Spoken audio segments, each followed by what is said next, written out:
오늘 오전 대통령실은 국가공무원 채용 시스템을 통해 새롭게 설치한 청년 담당관 채용 계획을 공고했습니다.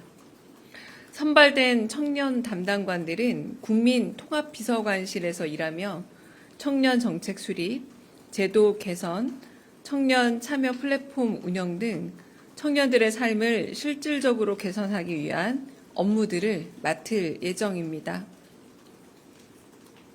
아울러 이번 청년 담당관 채용은 폭넓은 인재 등용을 위해 공정 채용 방식으로 진행될 예정입니다.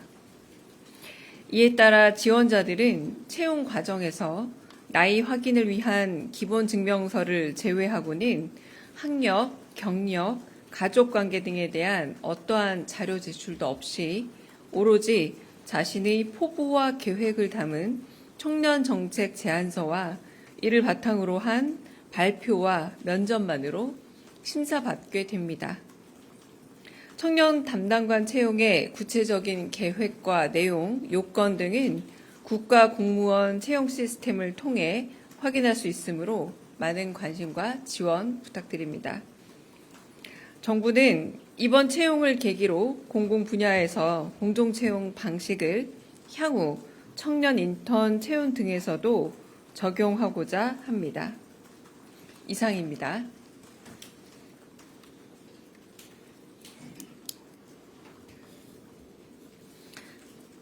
네, 혹시 질문 있으시면 받겠습니다. 네. 네, 아시아경제 송승섭 기자입니다. 제가 아까 잘못 들은 걸 수도 있는데 선발된 청년 담당관들은 이렇게 말씀하셔서 네. 혹시 청년 담당관을 복수로 남 여러 한 명, 여자 한 명 해서 총 2인을 네. 채용할 계획입니다. 아, 네, 감사합니다. 네. 다른 네.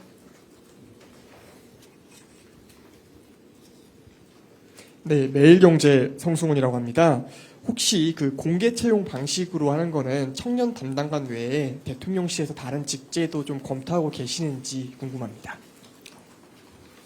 네, 이 부분에 대해서는 향후에 이제 공공 부문의 청년 인턴 혹은 이렇게 뽑을 때 적용할 수 있고요. 그러니까 중앙부처에서 일하는 청년 인턴 내지는 공공기관에서 일하는 청년 인턴 등을 좀 대상으로 추진할 계획은 있습니다.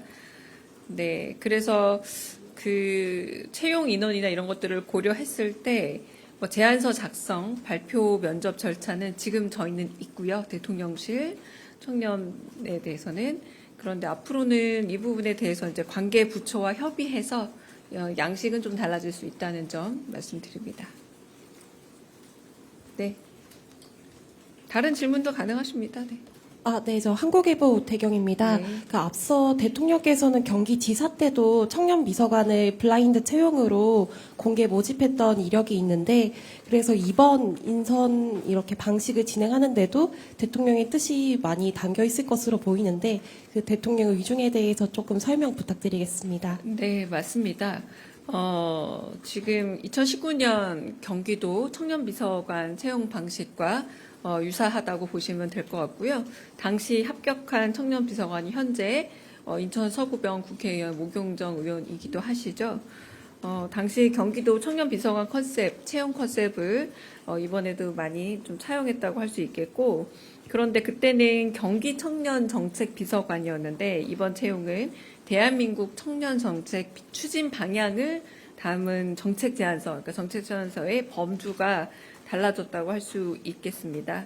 하지만 결국은 그 기본적인 컨셉은 경기도 청년 비서관 채용 방식과 유사하고 대통령의 의중이 반영된 그런 채용 방식이라 보시면 되겠습니다. 네, 먼저 뒤쪽에 네. 네, 연합뉴스 영문의 김은정 기자입니다. 이번 정부에서 외교안보 특보 자리가 축소 조정되거나 폐지될 것을 검토하고 또 직제 개편안을 준비하고 있다는 보도가 나왔는데 확인 부탁드립니다. 네, 직제 개편 관련돼서는 지금 현재로서는 제가 좀 확인 중인 상황입니다. 정책 쪽에 확인해서 최종적으로 확인되면 좀 더 구체적인 말씀을 드리겠고요. 대통령실 조직 개편안과 또 유사하게 국정기획위가 정부 조직 개편안을 이제 대통령실에 전달했냐는 질문이 많아서 좀 연관해서 얘기를 드리면 7월 3일에 국정기획위원회로부터 정부 조직 개편안을 제안받기는 했고 마찬가지로 현재 내부 검토 중이며 정부 조직 개편과 관련해서 아직까지 결정된 바가 없습니다. 이는 대통령실 조직 개편안 역시도 아직 안이 구체적으로 정해진 바가 없기 때문에 결정되는 대로 구체적인 그림이 나오는 대로 브리핑이라던가 다른 방식으로 전달해 드리도록 하겠습니다. 네. 네, 채널A 홍지은입니다. 안보 현안인데 트럼프 네. 대통령이 이제 9일까지 무역 협상을 이제 마무리 짓겠다고 하는데 현재 방미 중인 위성락 실장한테 좀 들리는 좀 진전된 내용이 있을지 궁금하고요. 그다음 대통령께서 좀 위성락 실장한테 좀 특별히 당부한 게 있으실지도 궁금합니다. 네, 도착한 지 얼마 안 돼서 아마 만남이나 혹은 면담을 추진 중인 것으로 이제 이루어진다고 해도 저희가 정확한 정보를 지금 알기는 어렵습니다. 출발하기 전에 안보실장께서도 다녀온 후 사후 브리핑을 예고한 이유는 아마 과정을 다 겪고 그 다음에 진척된 내용이나 혹은 정리된 내용이 있으면 도착 이후에 언론인들에게 브리핑을 통해 전달할 예정일 듯 하고요. 관세 협상을 비롯해서 한미 정상 외교 면담 혹은 회담을 포함한 다양한 분야에 대한 그 의견 교류와 그리고 조율이 있을 것으로 예상되고 추진 중인 것으로 알고 있습니다.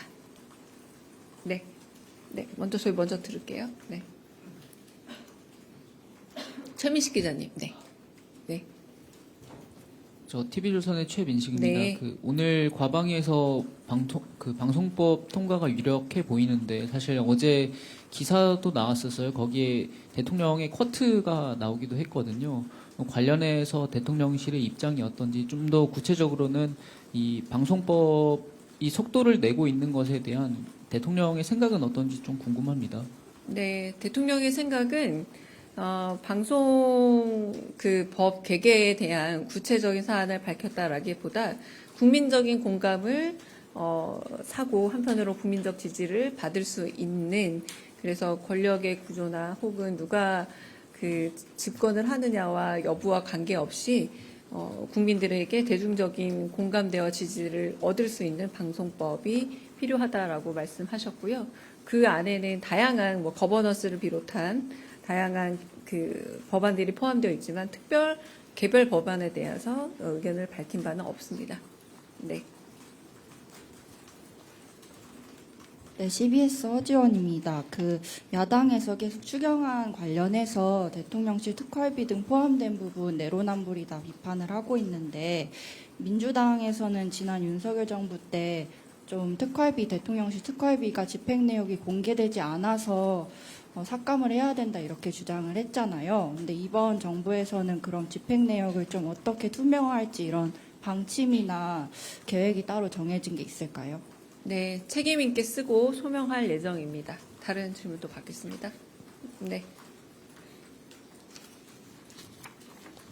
네, OBS 최한성입니다. 대통령께서 전에도 물가에 관련해서 언급하셨고 어제 당정대에서도 물가 얘기가 나왔는데요. 특히 가공식품 가격 인상률 최소화에 대해서 얘기가 나오지 않았습니까? 이게 아마 민간 기업이 정해야 될 문제인데 정부가 이 부분에서 어떤 역할을 하시게 될지 좀 궁금합니다. 아무래도 이게 또 좀 전에 말씀드렸던 것처럼 어떤 사기업의 역할인데 거기에 정부가 또 과도하게 역할을 하시는 게 아니냐는 그런 우려도 있는 것 같고 업계에서는 아무래도 이 부분에 대해서 가격은 또 자율적으로 정해야 되고 가격이 단지 어떤 그 재료값뿐만 아니라 공공요금이라든가 여러 가지 요인으로 정해지는 건데 이렇게 아무래도 정부에서 나서시면은 좀 부담스럽다는 그런 표정도 좀 있는 것 같거든요. 말씀 부탁드리겠습니다. 네, 구체적인 질문이므로 일단 제가 확인을 거쳐야 되는 사안으로 보이고요. 다만 첫 번째 국무회의에서도 특히 가공식품에 관한 한 물가 상승에 관한 여파를 서민이 너무 직접적으로 받는 부분에 대해서 우려가 있었고 걱정이 있었던 것은 사실이고요. 그 부분에 대해서는 제가 확인을 좀 해봐야 될 것 같습니다. 네. 네, 서울경제 송종우 기자입니다. 대통령께서 기자회견장에서도 말씀을 하셨는데 특별감찰관 관련해서 조속히 채우라 지시하셨다고 말씀하셨습니다. 못 들었어요. 특별감찰관. 특별감찰관. 제가 발음이 네네, 좀 그렇습니다. 죄송합니다. 네, 발음이 아주 어려서 못 알아들었습니다. 특별감찰관 진행 네. 현황 어떻게 되고 네. 있는지 궁금합니다. 네, 아직 국회에 요청하지 않은 것으로 최근 아침에 확인됐고요. 네, 그래서 아직은 국회에 요청하지 않은 상태입니다. 질문 또 있으실까요? 네. 네, 한겨레 시영철입니다. 네. 한일국교 60년 축사에서 네. 과거사 있었다가 빠졌다는 보도 있었는데요.